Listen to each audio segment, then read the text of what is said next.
Bonjour à tous et bienvenue dans ce sixième cours de philosophie générale portant sur la notion de liberté. Aujourd'hui, je vous propose une nouvelle confrontation entre deux pointures imposantes de la philosophie rationaliste du XVIIe siècle, à savoir Descartes et Leibniz. Et cette confrontation aura lieu autour de la notion de libre arbitre en tant que faculté qui garantit la liberté de nos décisions. Pour clarifier les choses, je vais faire un bref rappel sur les acquis de nos réflexions précédentes. On a vu qu'il y avait deux problèmes philosophiques majeurs liés à la notion de liberté au plan métaphysique.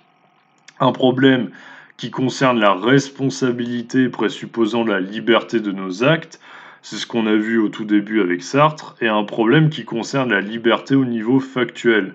On s'est demandé, notamment avec Aristote et Épictète, si des facteurs externes à notre seule volonté tendaient à diminuer la liberté de l'homme. On a vu la fois précédente avec Hegel que la liberté ne pouvait être prouvée que d'un point de vue extérieur par une appropriation de ce qui nous entoure et par un cadre juridique qui garantit la liberté en droit. Mais justement, on a aussi vu que cette liberté en droit ne résolvait hypothétiquement qu'un aspect du problème lié à la liberté humaine, la possibilité de faire ce que l'on veut sans craindre de perdre ce que l'on possède. Pour le dire autrement, ce n'est pas parce que je peux extérioriser ma volonté et lui donner un contenu que ce mouvement d'extériorisation est libre et inconditionné.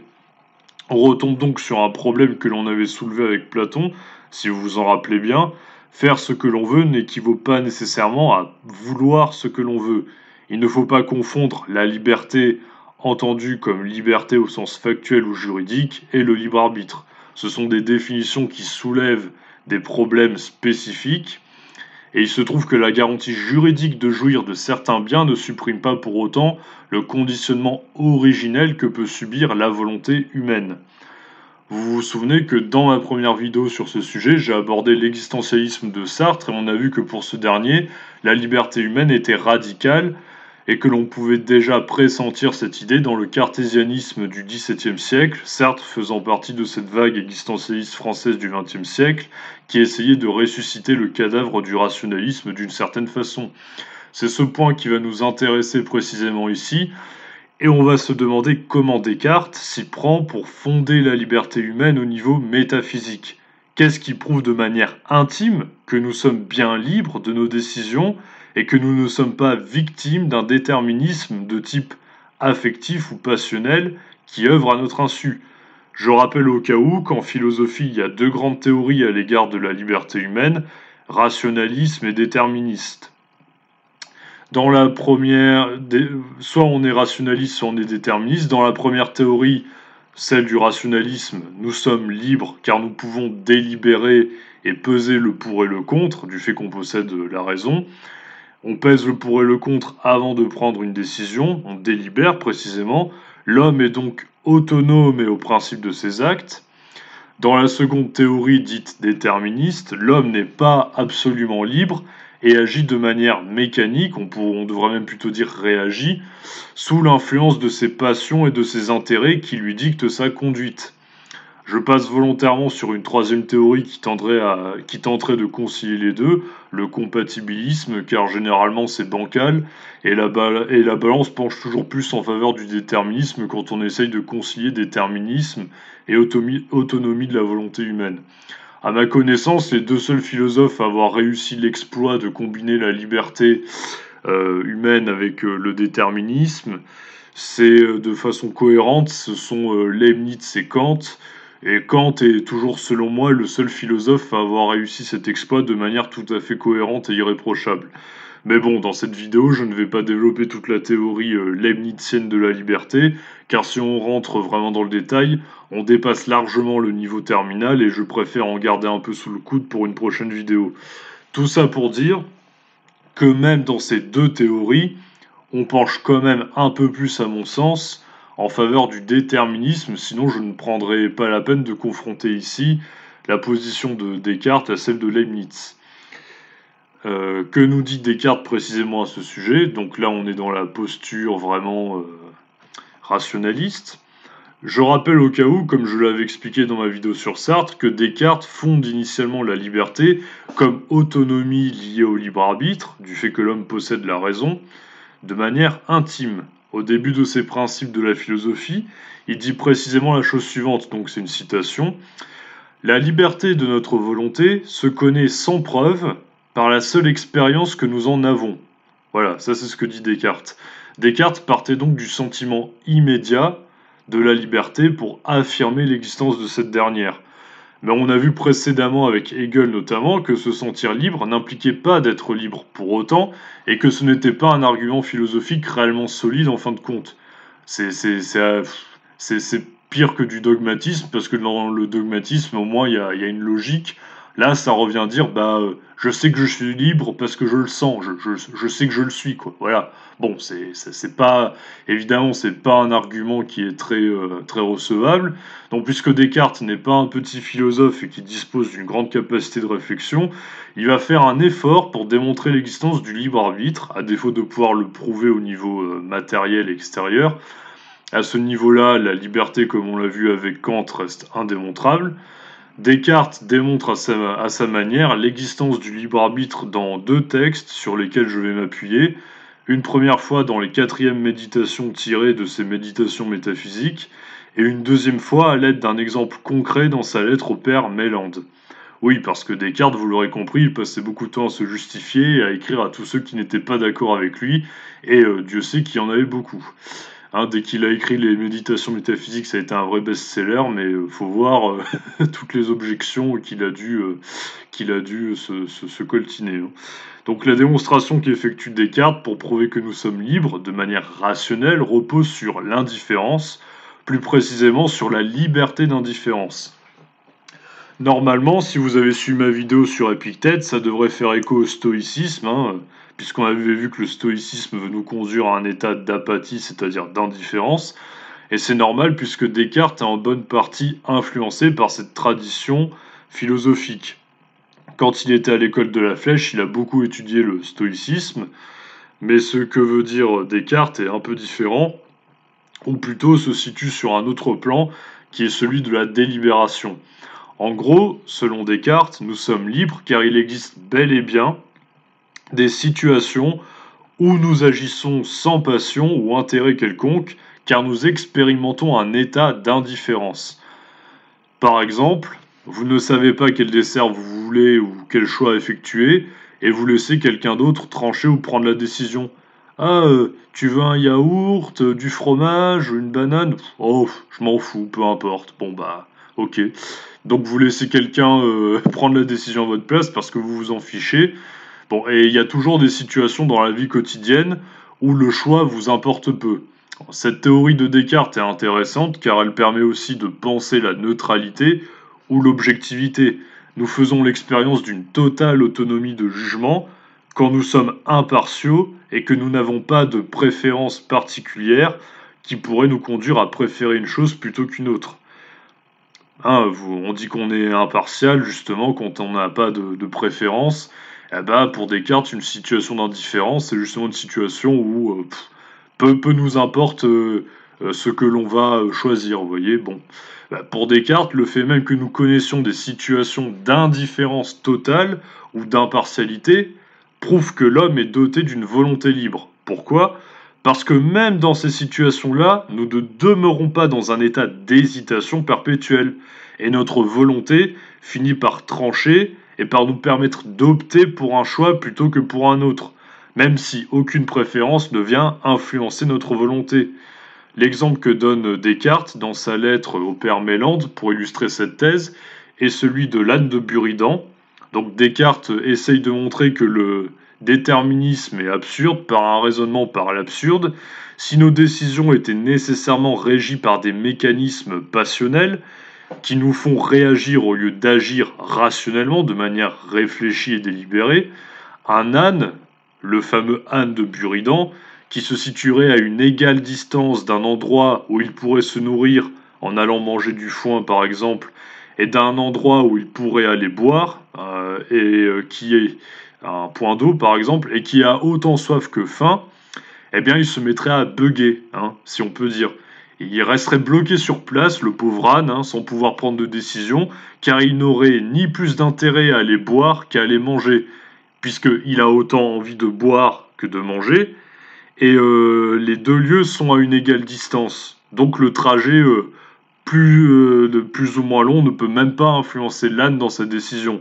Il a une égale distance des deux endroits, et il a autant faim que soif, donc si on adopte, on va dire, si on considère avec sérieux le déterminisme, comme le dit Descartes, ah bah ce pauvre âne, s'il se décidait uniquement que grâce à des mobiles sensibles, s'il ne se décidait que par des préférences, que par des impulsions, des passions, ah bah il mourrait sur place.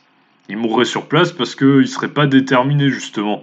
Il serait pas déterminé à aller plus d'un côté que de l'autre et voilà, il mourrait de faim et de soif du fait de son incapacité à agir librement. Par sa seule volonté, il aurait autant d'intérêt à boire que d'intérêt à manger, et puisqu'il aurait autant d'efforts à faire pour se rendre à un point ou à un autre, il resterait sur place dans un perpétuel état d'hésitation, il mourrait de faim et de soif. Bon, pour Descartes, nier que notre volonté nous permette d'agir par nous-mêmes revient à accepter que des situations d'hésitation perpétuelle, où deux mobiles agissent sur notre volonté avec une force égale, soient possibles et puissent nous conduire à l'inaction de manière décisive. En fait, si vous voulez, le raisonnement de Descartes, c'est que un mobile plus un mobile, qui ont exactement la même emprise sur la volonté, s'annulent. Et donc, bah, on veut plus rien à ce moment-là. Vous voyez, c'est les deux exercent une telle force sur notre volonté que du coup ça s'annule et bah on reste planté en plein milieu, on sait pas quoi faire. Mais bon, ça pour Descartes c'est pas possible, c'est vraiment un exemple absurde. C'est pas possible parce que à aucun moment, ni aucun homme ni aucun animal n'est resté bloqué sur place parce il était dans un état d'indifférence, parce qu'il était dans un total état d'indifférence qui le conduirait à une hésitation perpétuelle. En fait, c'est donc bien la preuve pour Descartes que c'est bien notre volonté rationnelle qui nous permet de choisir entre deux possibilités et d'agir librement. Quand on ne sait pas quoi faire parce qu'on n'a pas plus d'intérêt à faire une chose qu'une autre, bon bah on finit un peu, vous savez, on finit un peu par choisir par hasard. Euh, Ce soir je vais au resto, au ciné. Voilà, j'en sais rien. Oh, les deux me tentent autant. Allez, je vais choisir d'aller au ciné plutôt qu'au resto. Bon, c'est peut-être pas un bon exemple en temps de pandémie, mais bon, je pense que vous avez compris l'idée. C'est notre volonté qui tranche. En l'absence d'une préférence marquée pour un choix plutôt que pour un autre, bah, on va volontairement choisir une chose de nous-mêmes, librement, vous voyez? Donc, puisque même en l'absence de passion déterminante ou de préférence personnelle, nous sommes en mesure d'agir, cela prouve pour Descartes que la liberté qui confère son autonomie à l'homme est bien réelle et que on peut prendre des décisions qui sont totalement délibérées, qui sont libres. Donc je récapitule l'argumentation de Descartes pour que ça soit clair, on ne sait jamais, parce que bon, ce que je vois là, c'est peut-être un peu difficile pour des novices ou pour des élèves de terminale. Puisqu'il existe des situations où nous agissons en toute impartialité, sans avoir de préférence préétablie, cela prouve que l'homme est capable de prendre des décisions par lui-même sans l'influence de ses passions et qu'il peut donc prendre celles-ci librement. Un état d'indifférence qui conduirait à l'inaction est impossible précisément parce que nous finissons toujours par nous décider et par agir. Et c'est notre propre libre arbitre qui nous permet de trancher entre deux choix possibles. On pourrait encore dire, bon après évidemment, il y a encore des contre-arguments possibles, hein. Donc sinon je ne prendrai pas la peine de faire une vidéo où je confronte la théorie cartésienne à celle de Leibniz. On pourrait encore dire à Descartes que ce dont il parle est une exception et qu'il tente de généraliser cette exception pour en faire une règle. Il y a des situations d'indifférence. Bon, ça prouve que nous-mêmes, on peut, par la raison, justement, laisser de côté l'emprise que nos passions ont sur nous-mêmes. Et si ça peut arriver accidentellement, ça peut arriver nécessairement en faisant un effort, quoi. Mais bon, euh, en fait, mais Descartes pense que si l'homme peut agir en dépit d'un intérêt, voilà, il pense que si l'homme peut agir en dépit d'un intérêt qui exercerait de l'emprise sur sa volonté, eh bien il peut toujours agir librement, quoi qu'il en soit. Hein, si même un âne, il peut à un moment donné se décider, il est bien obligé de se décider à agir autrement que par passion, bah alors pour l'homme qui possède la raison, ça devrait être même encore plus facile. Bon, bref. Bon, pour Descartes, la passion nous tente, mais la volonté nous fait toujours agir. Ça, c'est un principe clé de l'école rationaliste. Hein. C'est toujours la raison qui doit conduire l'existence humaine, qui doit nous faire prendre les décisions qui justement sont réfléchies et qui s'opposent aux passions. Donc Descartes va même assez loin dans cette idée, puisqu'il va jusqu'à dire que l'on peut carrément prouver la liberté à l'égard de nos passions, qui nous inclinent à agir d'une façon plutôt que d'une autre, en décidant librement de faire ce que l'on ne veut pas. J'ai deux décisions qui sont possibles, et d'après Descartes, je peux toujours agir librement de la mauvaise façon pour prouver que je suis libre. Par exemple, je donne un exemple parce que là ça paraît tordu et bizarre, mais même l'exemple, vous allez voir, c'est un peu, que je prends, il est un peu étrange, mais bon, je pense que ça illustre assez bien ce que dit Descartes. Je peux rapprocher librement ma main du feu en sachant que je vais me faire mal, il n'y a rien qui m'en empêche. Alors on pourrait répondre, oui, là, si, la peur du feu, ben, mais justement, là je veux me prouver que je peux surmonter ma peur et que je peux surmonter l'intérêt que je peux avoir à ne pas me brûler en me brûlant délibérément, vous voyez. Tout bon, en fait, pour Descartes, on peut même faire quelque chose qui ne nous est pas profitable, on peut librement, on peut agir indépendamment de ses préférences. C'est complètement absurde, mais on peut le faire. Ça prouve qu'on est libre. Toutefois, Descartes prête le flanc ici à une objection possible, et qui est que précisément, agir indépendamment de ses préférences et faire délibérément quelque chose de nuisible à soi-même, autrement que sous l'emprise de la passion, hein, pourrait tout à fait être conditionné par un intérêt qui est de se prouver à soi-même sa propre liberté. Bah oui, en fait, si je me brûle délibérément ou si je fais quelque chose qui va à l'encontre de mon intérêt, ben, je le fais encore pas dans un intérêt qui est de pouvoir me prouver à moi-même que je suis libre. Bon, ouais, je sais, c'est un peu tordu, mais c'est pertinent. Hein. On peut encore dresser cette objection.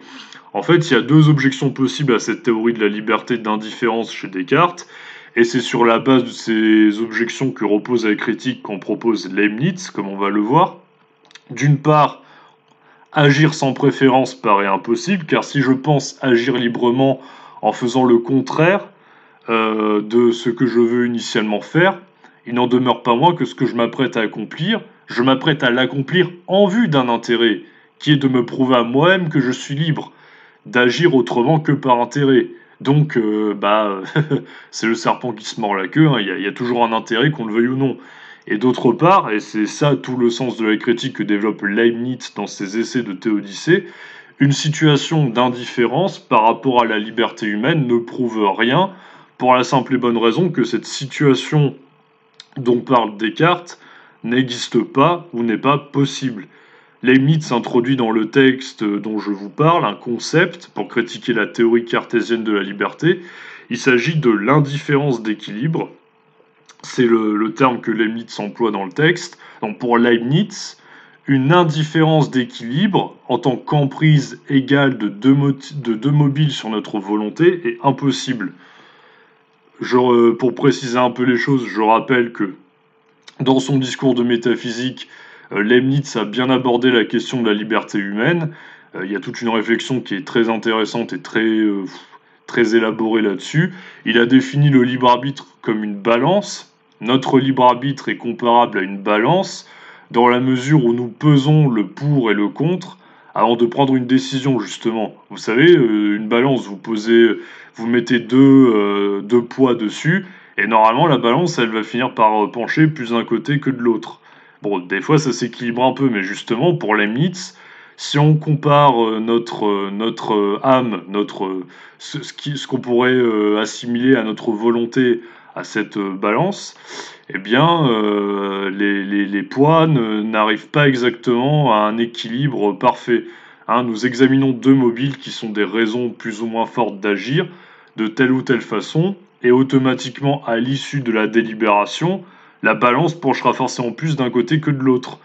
Une indifférence d'équilibre est donc impossible pour Leibniz, car selon lui, mais il argumente de manière conceptuelle, il y a forcément une différence, c'est ça l'idée géniale de Leibniz qui est intéressante, il y a forcément une différence imperceptible qui subsiste en termes de poids lorsque nous pesons le pour et le contre. Il y a forcément un mobile qui va davantage nous déterminer à agir qu'un autre. Pourquoi? Parce que Leibniz développe un autre concept qui est fondamental et tout à fait intéressant au demeurant, qui est celui du principe des indiscernables.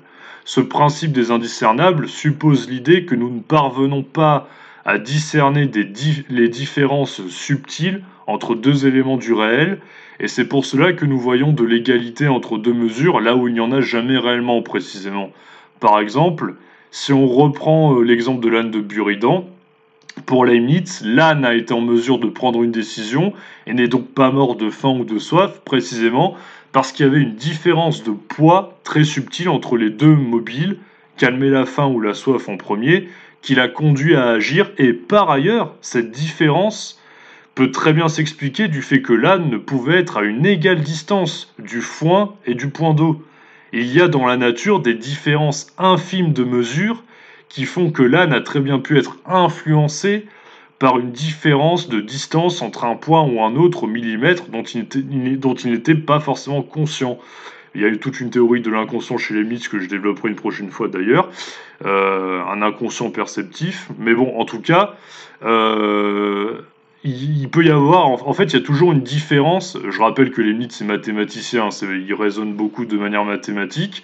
Mais en tout cas, il y a toujours une différence infime qui peut vraiment se faire au millimètre près, voire même à une échelle, mais encore plus minimaliste encore plus minime que le millimètre, et, euh, et qui ne nous apparaît pas consciemment parce que on n'a pas accès à des mesures infinies. Vous voyez, à un moment donné, une échelle de mesure encore plus petite que le millimètre, bon bah ça devient compliqué. Il y en a, mais au bout d'un moment, bah ça, on peut arriver à des mesures vraiment à des variations qui sont infinies. Et seul Dieu pourrait percevoir dans la théodicée leibnizienne d'ailleurs ces infinies variations qui font qu'un être, un même individu n'a pas exactement les mêmes mesures qu'un autre. Par exemple, deux personnes mesurent 1,92 m, bah, pour Leibniz, on n'arrive pas à discerner qu'il y a une différence de taille, mais il y en a une, il y a forcément on va dire, variation qui fait qu'il y en a un des deux qui est forcément plus grand.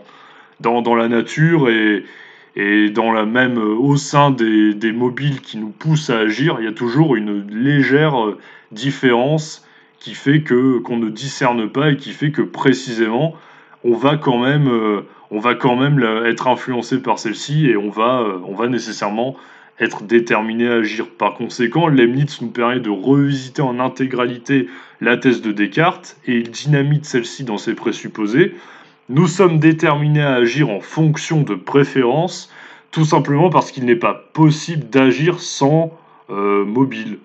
Nous, on n'agit pas sans qu'il y ait quelque chose qui puisse expliquer notre action. On n'agit pas par nous-mêmes.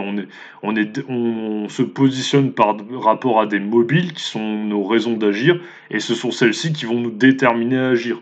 Nos décisions portent toujours sur quelque chose, et il y a toujours quelque chose qui a plus de poids et d'emprise sur nous, sur notre volonté, qu'un autre. Pour le dire autrement, il peut y avoir hésitation, mais jamais indécision perpétuelle pour Leibniz, et l'hésitation a lieu quand la différence de poids entre deux mobiles que nous examinons est infime, et que nous n'en sommes pas conscients. L'état d'hésitation de l'âne, qui n'est pas un état d'indifférence par conséquent, bah, il est lié au fait qu'il est quasi presque à la même distance des deux endroits et que il a autant faim que soif, mais au fond de lui, il a forcément un chouïa plus faim que soif. Vous comprenez l'idée? Et il en est juste pas conscient. En fait, si vous voulez, inconsciemment, quand il y a quelque chose qu'on préfère à une autre, mais quand cette préférence-là est subtile et repose sur des critères qu'on n'a pas conscientisés, dont on n'est pas conscient, et ben, il y a une différence de poids qui est subtile et dont on n'est pas conscient. Donc la balance penche nécessairement plus d'un côté que de l'autre, Mais lorsque nous délibérons, il arrive parfois que la différence de poids entre les deux soit aussi difficile à discerner que nous pensons être indifférents, alors qu'il n'en est rien. Donc vous voyez, en fait, la grande force de l'argumentation de Leibniz, c'est qu'il critique Descartes en disant que bah il a confondu indifférence et indécision, en fait. Et c'est pas parce qu'on arrive quand même à prendre une décision que c'est forcément une volonté libre. Non, c'est juste une volonté qui a été inclinée par un mobile qui avait juste un peu plus de poids qu'un autre. C'est juste que la différence de poids ne nous est pas connue, quoi. En réalité, nous hésitons, mais nous finissons toujours par laisser libre cours à la préférence qui a eu le plus d'emprise sur nous en fonction de notre propre personnalité. Bon, en réalité, c'est pas si compliqué que ça, hein. Retenez juste que pour Leibniz, on n'est jamais totalement indifférent car on a toujours des préférences infimes dont on n'est simplement pas conscient. Ce qui est intéressant, c'est que ça remet totalement en question les concepts de neutralité ou d'impartialité. Même quand vous avez l'impression d'être totalement indifférent à l'égard de telle ou telle personne, par exemple, vous savez, quand vous dites ah celui-là, il me laisse complètement indifférent, machin, bon, bah en réalité, vous avez une légère sympathie ou antipathie, fût-elle imperceptible au fond de vous, à l'égard de cette personne. Donc vous l'aurez compris, avec Leibniz, on est sur une posture déterministe, car ce n'est pas l'homme qui agit tout seul, comme un grand par lui-même, mais ses propres intérêts en tant que mobile d'action qui vont peser plus ou moins lourd en fonction de qui il est en tant que notion. La notion, c'est un concept qu'on retrouve dans le discours métaphysique aussi. C'est-à-dire, en fait, c'est-à-dire en tant qu'être individuel à part entière et incomparable à un autre. Voilà. Je développerai un autre jour ce concept, mais là, je pense avoir donné déjà assez d'éléments. Je pense que c'est assez dense. Donc la théorie de la liberté chez Leibniz, c'est assez compliqué si on rentre dans le détail. Donc je vais m'arrêter là pour l'instant et je reviendrai peut-être dessus dans une prochaine vidéo si vous le souhaitez. On a vu assez d'éléments pour aujourd'hui, je pense. On a vu que la liberté était pensée comme possible à partir d'un état d'indifférence, où c'est notre volonté qui nous permet de prendre nos décisions, et que c'est grâce à celle-ci que nous pourrions agir par nous-mêmes en, en étant indépendants, on va dire, de l'emprise de nos passions. Mais on a vu qu'un état d'indifférence était en réalité simplement un état d'hésitation et que si nous finissions justement toujours par prendre des décisions, c'est parce que celles-ci sont déterminées par une préférence qui pèse toujours plus lourd qu'une autre sans que nous en ayons forcément conscience. Nous ne sommes donc jamais entièrement libres de nos décisions car si nous décidons une chose plutôt qu'une autre, ce n'est pas nous qui choisissons, contrairement à ce que pensait Sartre, le poids qu'aura un mobile sur notre volonté au moment de l'examiner. Par conséquent, nous pouvons nous demander si nous avions pensé à tort l'homme libre uniquement à cause d'un état d'ignorance qui nous a fait méconnaître les causes profondes et inconscientes qui nous font préférer une chose au lieu d'une autre. La prochaine fois, nous nous interrogerons davantage sur la position déterministe et nous verrons si la liberté humaine, comme totale autonomie à l'égard de nos choix, est bel et bien une illusion.